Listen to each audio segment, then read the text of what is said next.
दोस्तों, क्या आप भी चाहते हैं कि आपके लिए भी स्वर्ग का रास्ता आसान हो?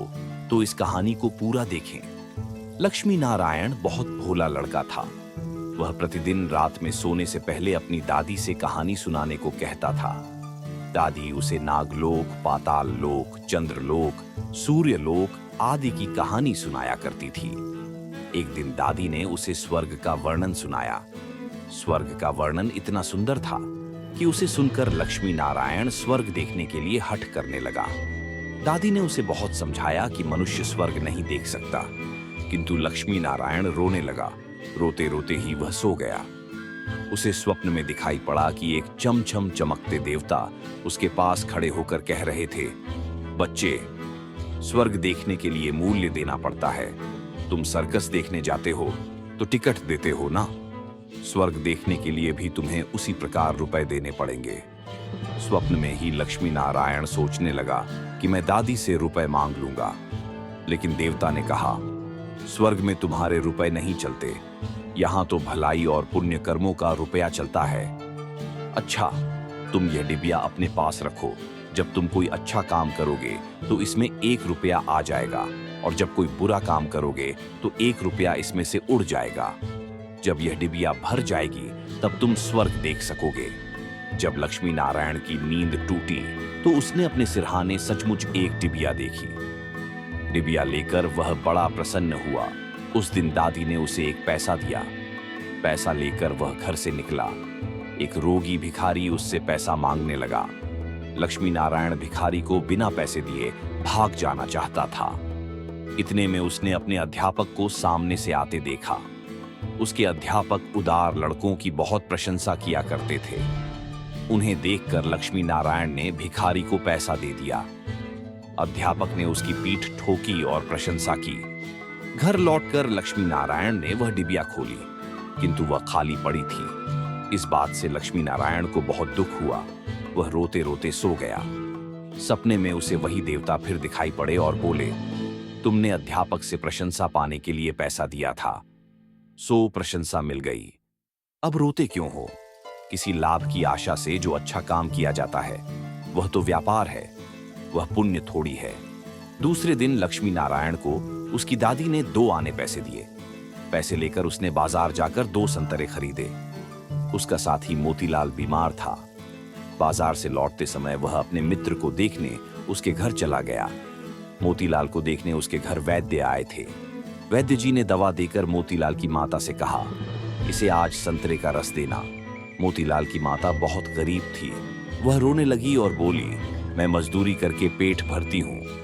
इस समय बेटे की बीमारी में कई दिन से काम करने नहीं जा सकी। मेरे पास संतरे खरीदने के लिए 1 पैसा भी नहीं है। लक्ष्मी नारायण ने अपने दोनों संतरे मोतीलाल की मां को दिए। वह लक्ष्मी नारायण को आशीर्वाद देने लगी। घर आकर जब लक्ष्मी नारायण ने अपनी डिबिया खोली तो उसमें 2 रुपए चमक रहे थे। एक दिन लक्ष्मी नारायण खेल में लगा था। उसकी छोटी बहन वहां आई और उसके खिलौनों को उठाने लगी। लक्ष्मी नारायण ने उसको रोका। जब वह नहीं मानी तो उसने उसे पीट दिया। बेचारी लड़की रोने लगी। इस बार जब उसने डिबिया खोली तो देखा कि उसके पहले के इकट्ठे कई रुपए उड़ जाते हैं। उसे बड़ा पश्चाताप हुआ। आगे से उसने कोई बुरा काम नहीं करने का पक्का निश्चय कर लिया। लक्ष्मी नारायण पहले रुपए के लोभ से अच्छा काम करता था। धीरे धीरे उसका स्वभाव ही अच्छा काम करने का हो गया। अच्छा काम करते करते उसकी डिबिया रुपयों से भर गई। वह स्वर्ग देखने की आशा से प्रसन्न होता। उस डिबिया को लेकर वह अपने बगीचे में पहुंचा। लक्ष्मी नारायण ने देखा कि बगीचे में पेड़ के नीचे बैठा हुआ एक बूढ़ा साधु रो रहा है। वह दौड़ता हुआ साधु के पास गया और बोला, बाबा, आप क्यों रो रहे हैं? साधु बोला, बेटा, जैसी डिबिया तुम्हारे हाथ में है वैसी ही एक डिबिया मेरे पास थी। बहुत दिन परिश्रम करके मैंने उसे रुपयों से भरा था। बड़ी आशा थी कि उसके रुपयों से स्वर्ग देखूंगा, किंतु आज गंगा जी में स्नान करते समय वह डिबिया पानी में गिर गई। लक्ष्मी नारायण ने कहा, बाबा, आप रो मत, मेरी डिबिया भी भरी हुई है, आप इसे ले लो। साधु बोला, तुमने इसे बड़े परिश्रम से भरा है, तुम्हें इसे देने से दुख होगा। लक्ष्मी नारायण ने कहा, मुझे दुख नहीं होगा बाबा, मैं तो लड़का हूँ। मुझे अभी पता नहीं कितने दिन जीना है। मैं तो ऐसी कई डिबिया रुपए इकट्ठे कर सकता हूँ।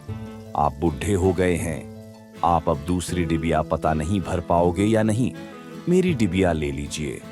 साधु ने डिबिया लेकर लक्ष्मी नारायण के नेत्रों पर हाथ फेर दिया। लक्ष्मी नारायण के नेत्र बंद हो गए। उसे स्वर्ग दिखाई पड़ने लगा। ऐसा सुंदर स्वर्ग की दादी जी ने स्वर्ग का वर्णन किया था। वह वर्णन तो स्वर्ग के एक कोने का भी ठीक वर्णन नहीं था।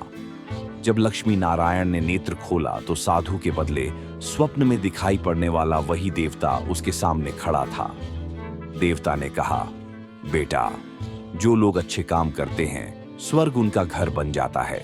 तुम इसी प्रकार जीवन में भलाई करते रहोगे तो अंत में स्वर्ग में पहुंच जाओगे। देवता इतना कहकर वही अदृश्य हो गए। दोस्तों, इस कहानी से हमें यह सीखने को मिलता है कि मनुष्य जैसे काम करता है वैसा उसका स्वभाव हो जाता है। जो बुरे काम करता है उसका स्वभाव बुरा हो जाता है, उसे फिर बुरा काम करने में ही आनंद आता है। जो अच्छा काम करता है उसका स्वभाव अच्छा हो जाता है, उसे बुरा काम करने की बात भी बहुत बुरी लगती है। दोस्तों, कहानी अच्छी लगी हो तो वीडियो को ज्यादा से ज्यादा लाइक और एक सब्सक्राइब का बटन जरूर दबा के जाना, जो आपके लिए फ्री है, पर इससे हमें बहुत मदद और मोटिवेशन मिलेगी। धन्यवाद।